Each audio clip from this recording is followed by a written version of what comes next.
네, 이것만은 알고 두자 절묘한 맥 시간입니다. 네. 바둑에서 가장 긴박한 순간은요. 반집을 다투는 끝내기 그리고 또 수상전이 아닐 수가 없겠어요. 그렇습니다. 수상전 요령을 좀 얘기해 네, 주시면요. 수상전은 과연 어느 쪽부터 조이느냐, 자기 집을 줄이느냐, 느리느냐가 여러 가지가 있는데요.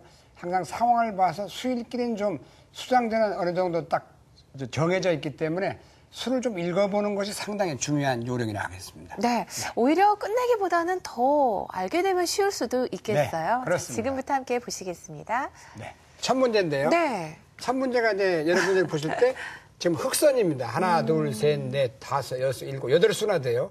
그러니까 언뜻 보기엔 뭐 흑이 수상전이 되겠느냐 이렇게 보시겠습니다. 네. 그러나 이제 이런 경우를 유가, 무가는 불상전이라 해서 집이 있고 없는 건 싸우면 안 된다. 수상전 할 때 네. 집을 짓는 것 또한 중요하네요. 그렇습니다. 근데 여기서 이렇게 이어주면 바깥수가 네 수인데 하나 먹여치는 순간 이쪽을요? 네, 이거는 이제 그 수를 당해버리면 수가 팍 주는데 보세요.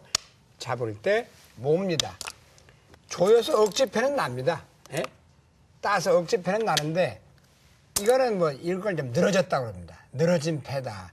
한참 늘어졌죠. 한 수 이상 늘어졌어요. 또 놔야 되니까 이건 실패입니다. 바로 수상전이 안 됩니다.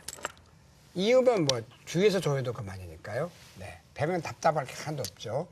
자, 그래서 네 수가 비었지만 흑이 바깥에서부터 이렇게 조이면 안 됩니다. 이럴 여기서는 때는 좀 이 생각을 해야 돼요. 수상전에서는요. 이런 데를 두는 건 자멸이에요. 이렇게 몰아서 바로 끝입니다. 네, 뒤를 조이면 유가무가가 안 됩니다. 이러면 이쪽을 들어갈 먹지. 수가 있죠. 자, 여기서 그래서 이런 수상전이 걸리면 수를 좀 읽어야 됩니다. 자, 여기서 한번 침착하게 여기를 한번 메워보겠습니다. 이게 이제 승착의 길인데요. 자, 메우면 백이 조여갑니다.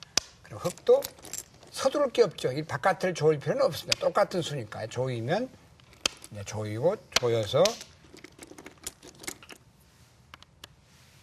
네.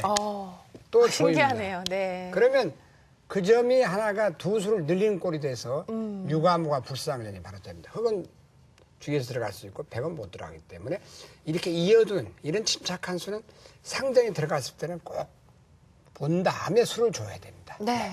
굉장히 중요하죠. 두 번째 문제는요. 귀에서 일어날 수 있는 그렇습니다. 수상전이죠. 지금 이게 이제 흑선이거든요.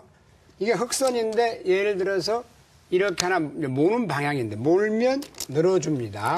자, 이제는 이렇게 안 될 수가 없죠? 여기를 꽉 잇는 수가 좋아요. 수를 늘리는 거군요. 그러면 수가 벌써 여섯 수인데 이건 뭐 아무리 봐도 늘어진 패 정도지 수상전이 된다고 볼 수 없습니다. 한번 해보겠습니다. 이건 놓으면 이건 따면은 늘어서 수가 부족이고 이제 기껏해 이렇게 해서 패를 내야 되는데 이런 패는 괴로운 곳이 뭐냐면 단수를 몹니다. 그 다음에 젖혀서 조여갑니다. 단수를 몰고 네, 이렇게 먼저 둘까요? 네, 똑같습니다만 뭐 그렇게 해도 마찬가지. 따면 또 이거는, 먹여칩니다. 네, 이어도 이어도 그만이에요. 되겠어요, 예. 지금은요. 수상전이 잘 안 네. 돼요. 거의 억지패라고 보시면 되겠습니다. 그래서 그림 오는 방향은 바로 실패라고 봅니다.